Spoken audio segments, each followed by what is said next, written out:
Today we're interviewing Carol Grimaldi, who is the co-founder of Together in Pink. And she has a fascinating background as to how she got involved with this organization. And what they focus on the most is saying that we're in this together. And they show their support for breast cancer patients by bringing a bag filled with needed things when you're going through chemotherapy. Carol is a Zumba teacher, and she does this for fun. And she's also someone who feels like every moment of every day needs to be lived with much joy. And as a breast cancer survivor, she is the epitome of what it means to be a survivor.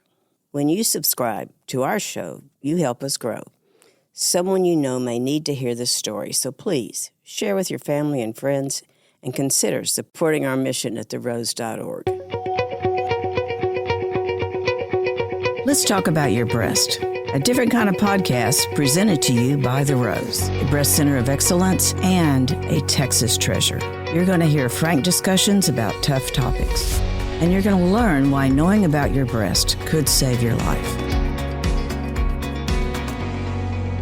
Carol, thank you so much for being with us today. I'm just so excited to have you here because of the great work that Together in Pink is doing.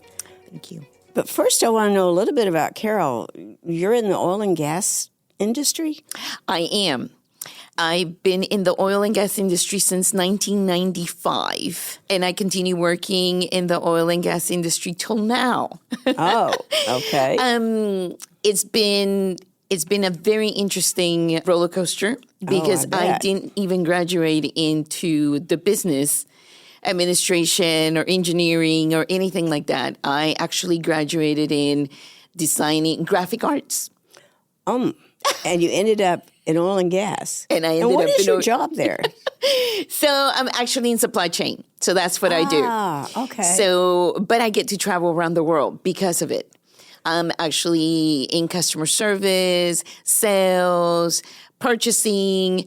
I do all kinds of different things in my role. Oh, yeah. And it gives me the opportunity to travel around the world and meet exciting people, just everything that's interesting around the world. Logistics, learning different ways of things. Wow. Yes. Yeah. Doing all kinds of different things within the oil and gas industry. Just to give you one of my highlights in the oil and gas industry is doing the survival training, which is where you hop on a helicopter and then you drop into the ocean. Oh, goodness.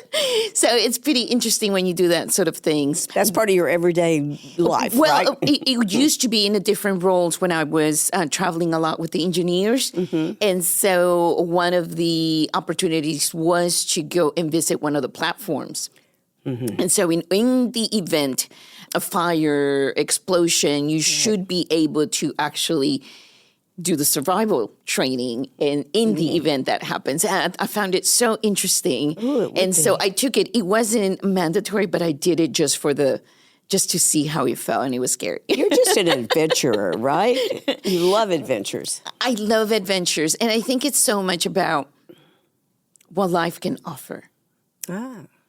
It's about the thrill of how you feel and how strong you are to deal with the different things that life puts in place. So coming from a breast cancer survivor, that has a whole different aspect to it. I wasn't ready for that. Yeah. You're ready for things that come your way and you're interested about finding out things.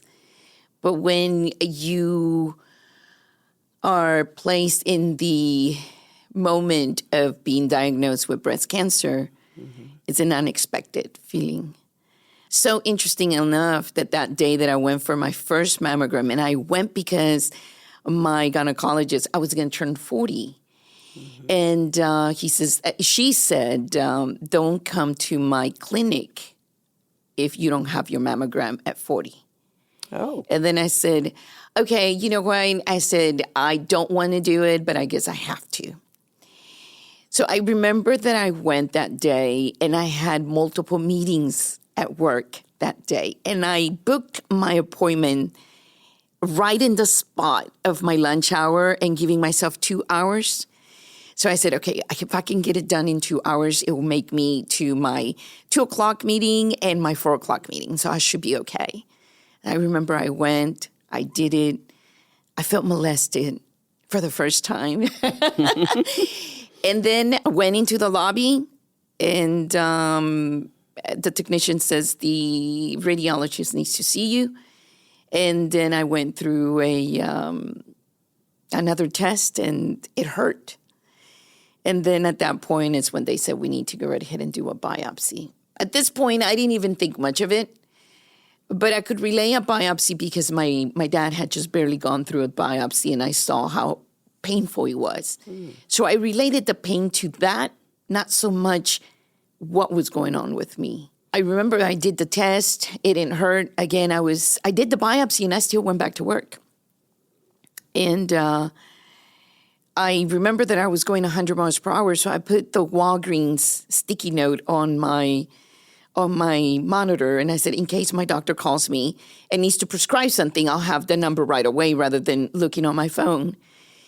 And the doctor said, hey, Carol, we have the results. Can you come to my office? And then I said, no.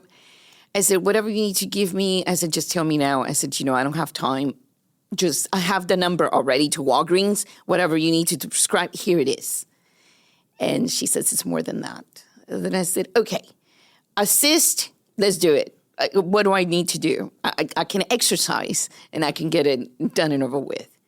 Never did I think it was cancer. Oh, my gosh, Carol. Because we don't have cancer in the family. Right. Because I take care of myself. Right. Because I exercise. Because I eat well. Mm-hmm. Because I'm always, ready to take on another opportunity to take care of, things in life, enjoy life. And that moment, I just paused and I hung up. And for the first time, I was crying like never before because so many flashbacks came back. And then I said to myself, I haven't even had the opportunity to take my kids to university yet. Oh, my gosh. And then the next thing was, my husband doesn't know how to make rice. Oh, my God. How is he going to feed the family? Simple things like that just came to mind. And I remember that so vividly because I was assigned to be the key user for a new project. And I had to let go that afternoon. And then, of course, the million questions as to, am I dying? How far is it? Because this was my first mammogram. Mm-hmm. How? Mm-hmm. Never did I ask God. Why? Nope. I just said, okay, I feel great. And so it has to be in early stages because I feel great. I had no signs, no nothing. And then I remember that day, my husband was traveling. He was on his way to New York that day. So I couldn't get a hold of him. Oh. And my kids were in high school. And so I was like, how am I going to tell them? That was the first thing, right? How am I going to tell them? But I have to tell them because they're going to see me all sad. So I remember that night for the first time I didn't cook during the week. So I went to Chick-fil-A. So my kids knew something was up because they said, Mom didn't cook. Mom, what happened? And then I said, I need for you guys to eat. And I couldn't swallow. So I was just like, no, I'm not hungry. So finally I told them. My daughter started crying. And I remember that the first thing that came out of my son was, okay, Mom, you have to look at it positive. And then I said, oh. And I wiped my tears. And he says, so my girlfriend's mom is going through the same thing. And she lost all her hair. And she says that the good thing is that you don't have to shave. Oh, my gosh. And then I looked at him and I giggled. And my daughter just said, is that true? And then I said, well, yes, eventually, yes, you lose all your hair that you don't have to shave anymore. Yeah. So it's a positive thing. So I'll be soft and smooth. And we just laughed. Oh, my goodness. And then I goodness. knew that we were all going to be okay. So that's what happened. And then finally I got in touch with my husband, and my husband says, well, I'm turning around and I'm going back to Houston. And I said, what's the point? There's nothing you can do. We're just going to go with the process of what needs to come our way. Mm-hmm. And then he says, well, how do you feel? Lost, confused.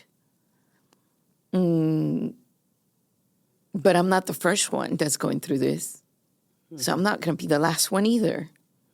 So I'm just going to deal with it and see what happens. And then, of course, the snowball of everything that needs to happen right after that. Right. But at that point, I had to make peace with myself. And at night, I learned to speak to God.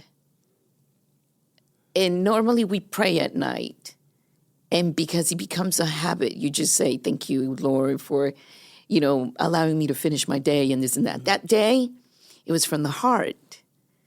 Oh. And so I learned to do that. And I didn't have my husband, so I was like, no, I need to talk to him.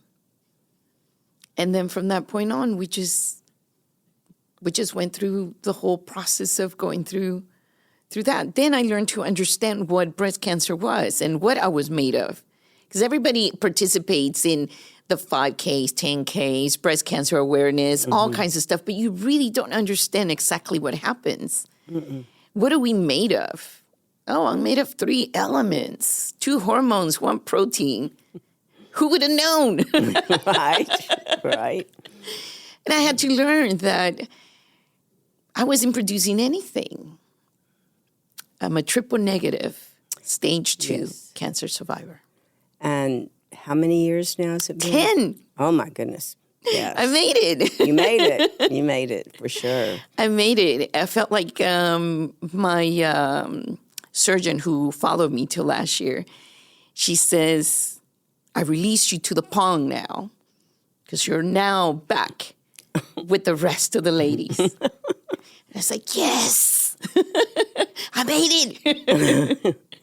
But Carol, you've touched on so many things. Yes. Many, 95% of women who are diagnosed with breast cancer, there is none in their family. There's no history.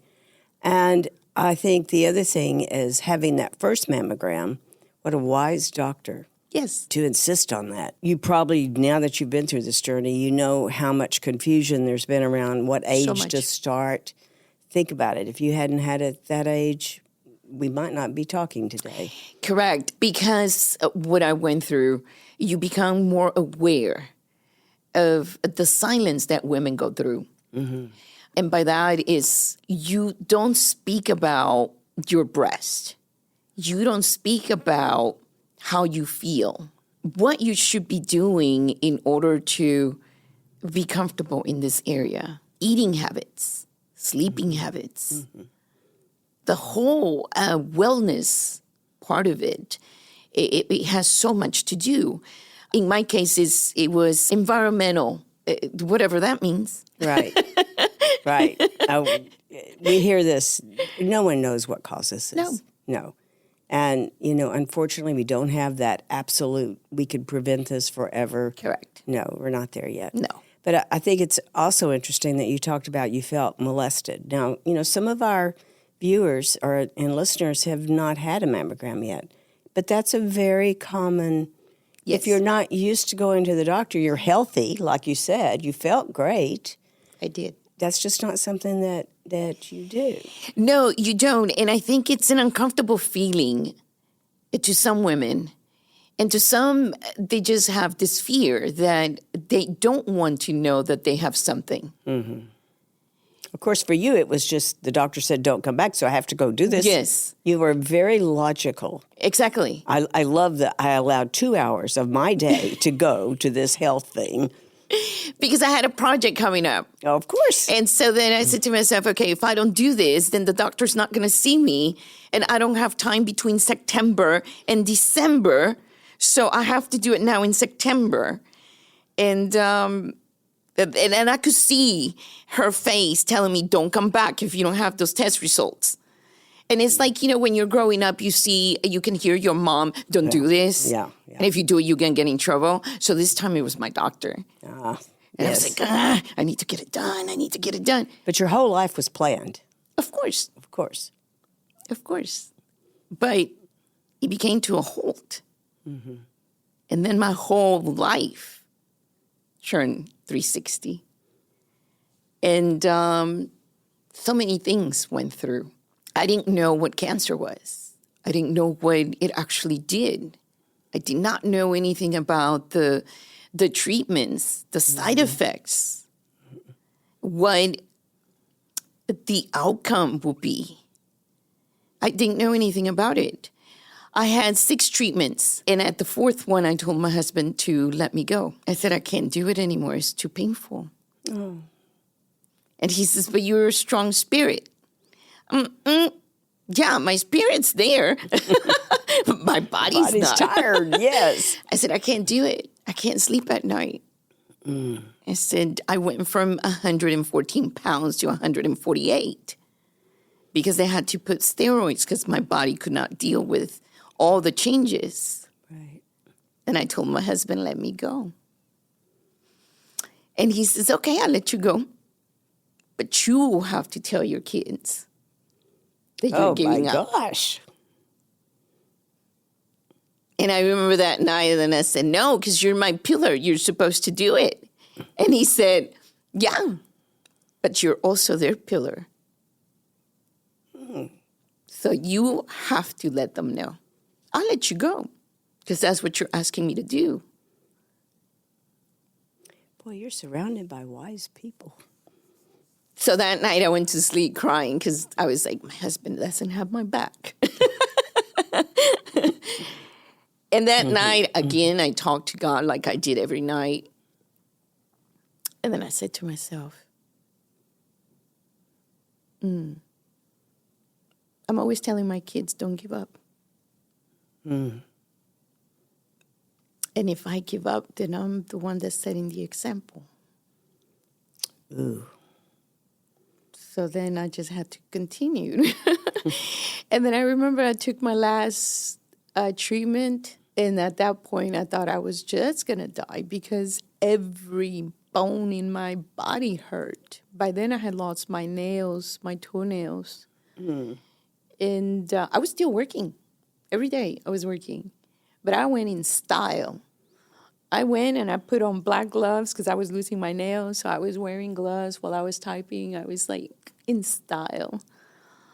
And then there was days when I had no meetings that I did not wear my wig. But when I had my meetings, then I was nice and pretty and I was all made up. No pain. Always with a smile. I finished my last treatment. Then I said, God, I made it through. Thank you so much for not letting me give up. And then I had to stop for a minute and then go into my radiations, right? Little did I know that was going to be more painful than the actual chemos. And then I was like, okay, how am I going to get rid of all this shadow? Because it was all black. I was changing different colors. And I remember my mom telling me, your house is full of aloe vera. Just cut it in pieces, put it in the freezer, and put it all over you. At night, I was doing that. I have no scars, no shadows, no nothing. Wow. I have not heard that before. Yep. That's fascinating. I look as normal as I can be.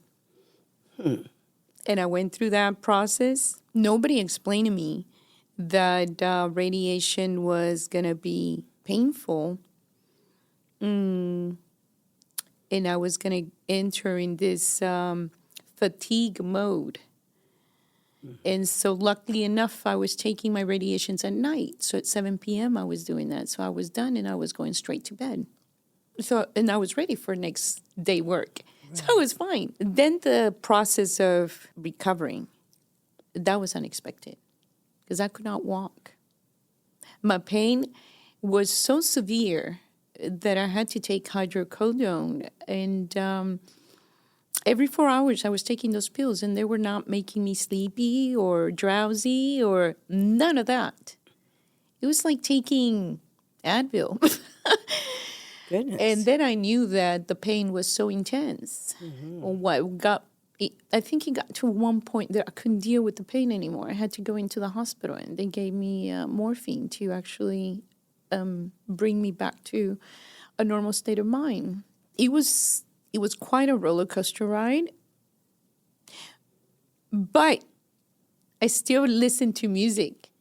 And so I said to myself, okay, I'm done with this. I'm done with the chemo. I'm done with the radiation. So now I need to just bring the flexibility back to my body, because if not, I'll remain with all this weight on me. So I remember I started dancing. I was already doing Zumba fitness, but then I couldn't breathe.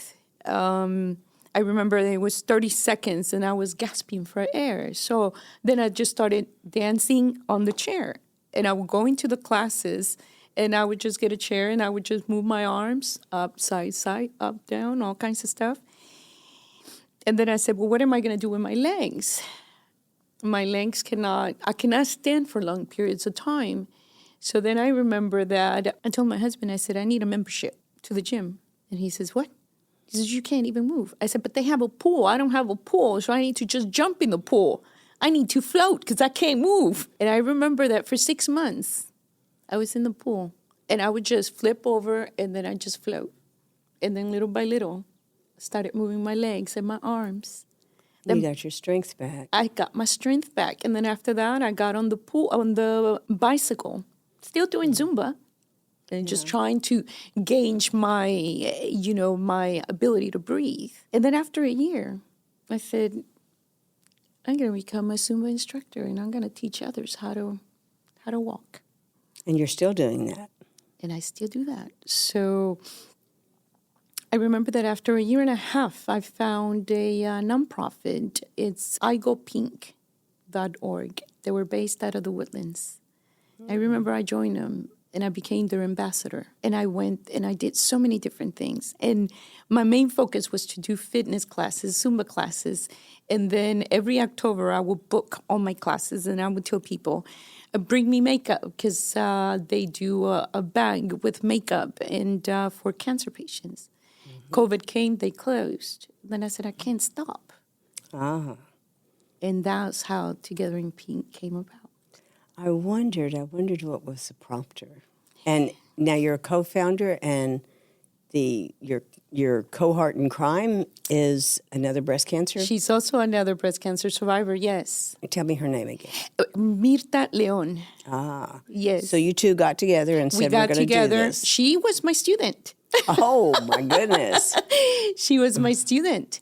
And so I said, listen, I used to do this with I Go Pink. I said, I think that if we get together and we do bags where we can give them that comfort, blankie that we need when we're taking those chemos. Oh, yeah. I said, you feel that it's yours. You feel like there's the comfort, and I want that comfort to come from women around the city. And then I said, and I think this is going to be the way. Now, how long has this been in operation? It's recent. So it happened right after COVID. So in 2022. Okay. We started in 2021 with the paperwork and the process, but because COVID happened, it took forever to get that settled. And then in 2022 is when we started. But it's little by little, because she also is in the oil and gas industry. Ah, okay. So you're holding down a full-time job. Yes. Still. And so is your co-founder. Yes. And you're starting this other organization. Yes. And you're teaching Zumba on the side. Anything else? Any other hat there? So I'm a volunteer at the Houston Methodist West. Ah, okay. So I do this, and when I'm not doing Zumba and doing Zumba classes at the Houston Methodist and private places where they call me to do different things, then I do the activities that they have at night. Sometimes I go in at 7 p.m. and I'm there till like maybe 12 midnight. Doing, because we have the doctors and the nurses and the technicians that also need care, right? Mm-hmm. So I do that at night when we have activities as well. Oh. So we do that. And then I love to travel with my kids. So at least twice a year we get together, and it's like, okay, home base. together with my kids, with my family. So that's what I do. So one of the times in a breast cancer survivor's life that can be a little disconcerting is when the doctor does release you to go into the pond. Yes. Yes, I thought that was such a fascinating way of saying it. But what happens during that time? So during the time, right, because I'm a triple negative, my doctor said that she was going to follow me. She was going to be my shadow for 10 years. And every year it's that daunting feeling. Am I going to get it again? Or is it going to appear in a different place? The side effects of being a triple negative and going through that chemo was that I could get ovarian cancer or brain cancer. That's one of the side effects. So a year and a half later, after all my treatments and everything, I remember I started spotting. And I was saying, wait a minute, no, I can't have this anymore because I no longer have my period. Right. So I called my doctor and then I said, this is what's going on. And she said, where are you? I said, I'm in Mexico right now. I'm on a business trip. When are you coming back? I said, tomorrow. Okay, you need to come to my office right away. I said, okay. I said, as soon as I land, I said, I'll go straight to your clinic and we'll see what happens. Sure enough, they did an ultrasound and my endometrium was quadruple the size. Here I go again. She says, we need to do a full hysterectomy. We want to avoid cancer. And I said, okay. I'd rather have it here and not here. Well, yeah. Let's do it. Let's do it. Let's do it. And so every year was that fear. And when the doctor says, you're released to the pond, then I'm like, yeah, I can get it again, but that's okay. It's not like before. No, it's not. Because, for 10 years, I felt like I was that little goldfish in the little bowl. And I have no one to play with, no one to share with. But when you release into the pond, it's like, yay! Yay. You're okay then. I'm a normal woman. Yes. I'm a normal person. Now, you talk a lot about bringing wellness into the community, but you're also bringing breast cancer awareness and into your community. Yes. Is it hard to do that? It is hard because a lot of women don't want to hear it. Right. The fear. And I find that, and it's not just the Hispanic community, it's the Asians, the African Americans. It's all the women don't understand what we're made of. And they don't understand when they get diagnosed with breast cancer, what kind of breast cancer do they have or what they have. They just know it's breast cancer. That's it. Right. And so my job, my goal is to make sure that every time I get the opportunity to be in a group with women is to explain to them that breast cancer is not just breast cancer, is knowing what you have and what you had. Right. And how can you become more informative so you can help others? Right. Knowing your pathology, understanding it is so important. But you're right. Important. We don't talk about those kind of things, It's just enough to say, yes. Yeah. And we hug each other as women. We support each other as women. But I think that my main goal is to make sure that they do understand that we're made out of 3 elements. And what is the cancer that was diagnosed? So you can understand exactly what it is. And what you're up against. Really, there are... Exactly. Yes. And there's so many variations. We can talk about the 16, 17 different kind of cancers, but go down the list. go down the Every list. one of those things can make a difference in your treatment, Correct. in your recovery, and in whether or not you're going to be a candidate for a reoccurrence. I mean, all of those things are important. And it has a lot to do as well of the ability to stay positive, the ability to accept what came your way and not reject it. Because the minute you start asking questions as to why you, then your brain just shuts down and then the whole body goes along with it. Oh, that's an important point. And you found purpose. I found purpose, and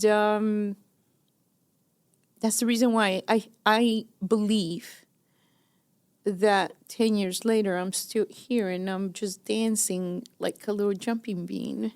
And it's like, yeah, nobody can stop me now. But I'll tell you one thing, Dorothy. Understanding what came my way, having a positive attitude, making sure that my body was okay, had a purpose. And one of the biggest purpose was that my mother got diagnosed with ovarian cancer during COVID time. Oh, my. Stage 4. Oh. It was right before COVID. And then, who knew about cancer? This gal. Yes, yes. So I started going through the whole process of understanding, okay, what is the cancer that she had, doctors, how I was going to tackle that, and making things better for my mother. Well, my mother is still alive. Oh, that is such and she good had news. 3 times recurring cancer since the first time. Yes. My goodness. And I was the one that was after the doctors and telling the doctors, she's going to get chemo this time. She's going to get radiation the next time. And then next time, because she's still under watch, let's try pills. Good choices. But you had to know about it, and you had to know how to even learn about it, how to research it. And that is my message to women. Understand your cancer. Understand your body. That is a great message. Because if you don't understand, how can you help others? Well, and how can you help your body? Exactly. Yes. My mother now, I know that we can butt heads. My mother is 76. And I said, you need to get to the gym. No, I'm not. I said, yes, you are. I don't know if I'd want you for my daughter. I said, you can go to the YMCA. I said, I said, I'm not going to be your fitness instructor. I'm not. I said, because I'm a tough cookie. I said, you're going to go with my friends. And that's where you're going to be. And she did? And she has, and she still does it. Oh, that was fabulous. Twice a week she goes to the gym. And she is wearing her fitness gear. Oh, and my. She's doing all kinds of different things. You see her in her garden, and she's doing all kinds of different things. Well, Carol, if anyone could be an inspiration, it would be you to get people going. I think that, once again, right, my message to women is that understand cancer and understand your body. Right. This is going to be the only way. We, the Rose, together in pink, we can give you a hint. But you have to know. But you have to know. Best advice I've heard in a very long time. You have to know. Thank you so much for being with us today, Thank you so sharing much. your story and for giving us such a positive way of looking at something that is a really tough time to go through. It is a tough time, but God made us of a different element. I believe that. We have the ability to tackle so many different things. And you're living proof of that. So thank you. I really appreciate the opportunity. Yes. I know I cried and I said I wasn't going to cry. I was like, oh no, I'm not going to cry. But I try my best to stay strong and just help others. And I think that if anybody wants to exercise with me, going to togetherinpink.org, you'll find my information there. And going to a gym when you're going through this is rough. Mm-hmm. And so I make myself available for those that don't know me. You can just pick up the phone and say, hey, Carol, I'm going through this. Can you come to my house? Yes, I'll show you how to move. That is great. Thank you for that. And we'll be sure and put those links in our show notes. All right. Well, thank you so much. Thank you. All right. Thank you for joining us today on Let's Talk About Your Breasts. This podcast is produced by Speak Podcasting and brought to you by The Rose. Visit therose.org to learn more about our organization. Subscribe to our podcast, share episodes with friends, and join the conversation on social media using hashtag Let's Talk About Your Breasts. We welcome your feedback and suggestions. Consider supporting The Rose. Your gift can make the difference to a person in need. And remember, self-care is not selfish. It's essential.